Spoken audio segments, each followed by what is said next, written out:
Hello trainers, Ganeto here, and this video might be kinda weird to most of you because I have a surprise for you. Zapdos is not my favorite Pokemon, Honda is. So if you remember my old logo, one of the first ones that I had for the channel, yeah, my logo journey has been quite the journey for Pokemon Go. I was featuring Honda on my logo, and that is mainly because this Pokemon is my favorite of them all. Zapdos my favorite legendary, Honda my favorite of them all. Okay, with that aside now, let's see what we have here because we're gonna use Honda on its shadow form as our closer, which is insane, and it started out like a meme, like a nostalgia Pokemon since it is my favorite, but overall I rose up to a 300 range in Go Battle League, which is absolutely insane. So yeah, let's see what we got going on here with Dragalge up in front, having a lot of safe leads, with Greninja able to grab those shields out of place super fast and super easy,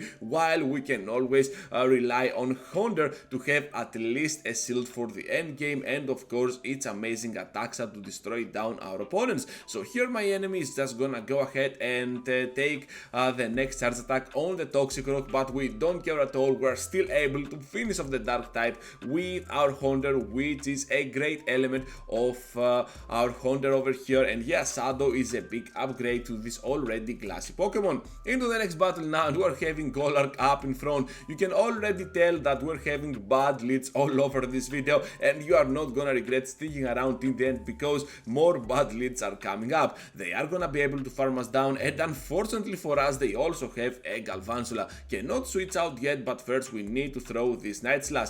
As it seems, we can still reach to the Hydro Cannon, and now that they are shieldless, we're just gonna be able to completely farm down. They have at the back Scizor, and they are still switch locked in here. So Golurk being Shadow as well with a simple Mud Shot might actually do the trick up against our Pokemon, but they want to throw all of their energy, and this means now that we have the Shadow Ball ready to go, which deals more than enough damage to erase a whole castle out of existence with those Golurks. Into the next battle now, and we're having Carbink up in front, another very bad lead for our Dark type Pokemon, and unfortunately for us, our only hard check for this Carbink is gonna be Greninja, and we have already revealed it. Do not go in there with your Honda. You need to keep this Pokemon as your closer, because even against Carbink you're gonna see that you can do a lot of solid work. So they might go down here. We might have avoided the matchup with our Dragon type, but to be fair, this Carbink is still gonna be quite the struggle to overcome since we do not have a lot of options up against that Pokemon.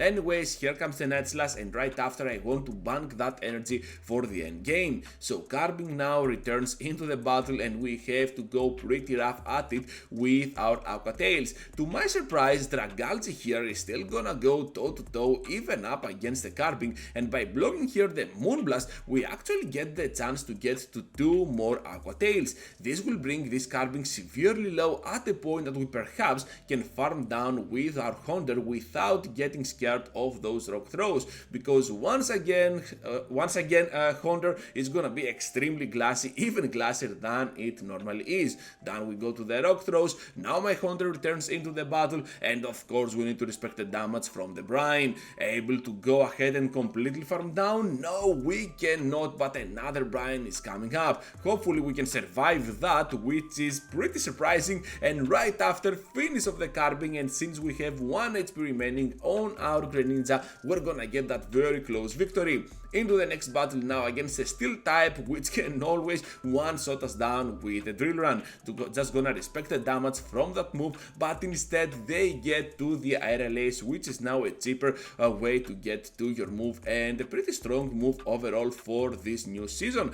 So we're having now Aqua Tail, which is not gonna be enough to finish them off, but at this point I'm more than glad to let my Dragalge go down to the eventual Drill Run, and also I did not want to spend a shield for a potential Aerial Ace, and since I have a Honda at the back, keeping the shield for the end game might always be the biggest trick that you can ever pull off against your opponent. So over here now able to get the double Hydro Cannon, and I have to rely on my Honda for the closing game.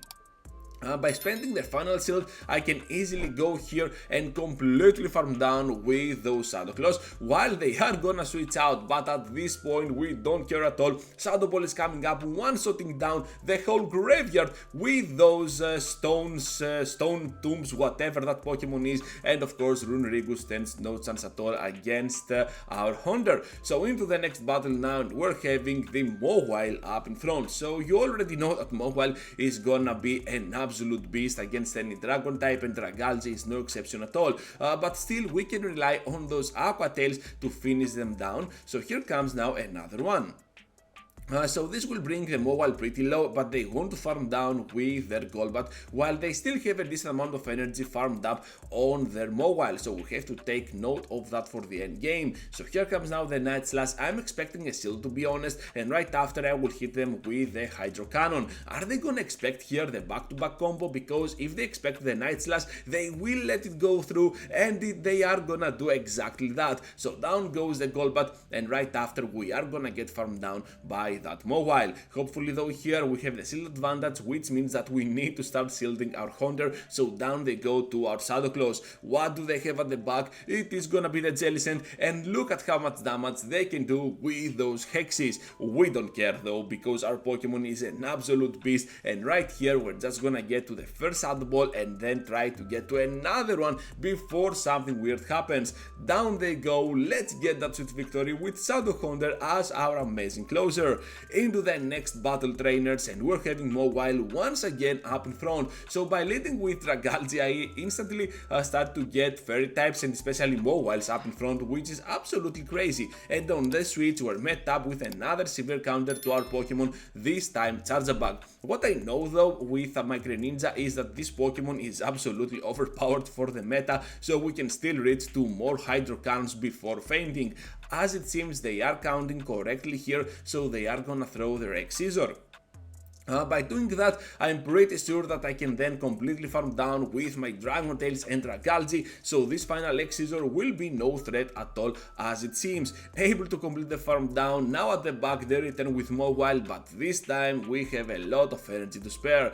One Aqua Tail, two Aqua Tails, can we get to the third before they reach to their own move? I do not think so, but still we have to keep that shield no matter what happens for the end game and our Honda. So able to completely farm down here before they reach to their move, and now they have a Jelly Sand at the back. So it all depends now on what happens in between. Surf is gonna be respected and be blocked, and right after we have the Shadow Ball for that amazing Jellyfish Pokemon. And before they get to that final Hex, before the damage is unveiled, we're just gonna destroy them down with a nuke. Into the final battle now, trainers, and we're having Scissor up in front. So this Pokemon is kinda bad for us because they are part steel, which means that they resist our Dragon Tails, and eventually if they want to, they can always finish us off. However, there is a downside on this Pokemon. It is extremely glassy, and even an Aqua Tail can absolutely finish it off. So at this point all we have to do is to respect the damage from the X-Scissor, but instead they get to Night Slash.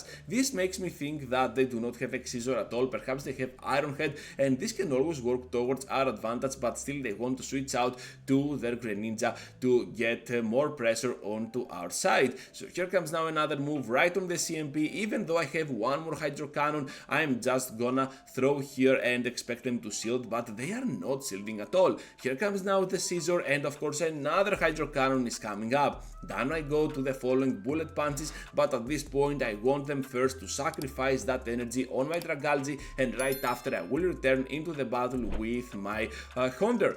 At the back there is gonna be a Golbat, so here comes now the nuke. Let's get that sweet victory, trainers, with a Shadow Ball on the Golbat and the farm down on the Scissor. This Pokemon is absolutely insane. Thank you for watching, trainers, and for staying till the end. Just be sure to leave a huge like before you go, and please consider subscribing to my channel if you already haven't. Over here I have two videos for you to check out. Feel free to check them out, and I will see you all into the next one.